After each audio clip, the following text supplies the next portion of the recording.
ગુણાતીતાનંદ સ્વામી કહેતા કે આ જીવને 5 વાના અવશ્ય જોઈએ. 5 વસ્તુ ન હોય ને તો જીવ સુખેથી ન જીવી શકે. કઈ 5 વસ્તુ?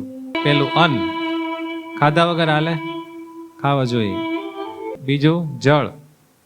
ત્રીજું વસ્ત્ર, ખાવા પીવા જોઈએ, વસ્ત્ર જોઈએ.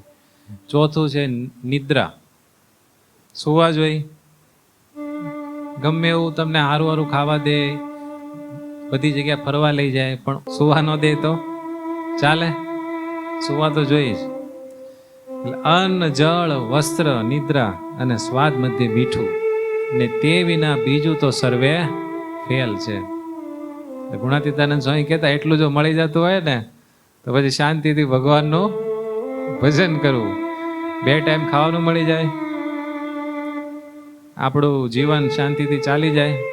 થોડુંક કરકસર કરીને મોજમાં જીવવું, પણ હાય હોયમાં આખી જિંદગી એમને પસાર કરી દેવી નહીં.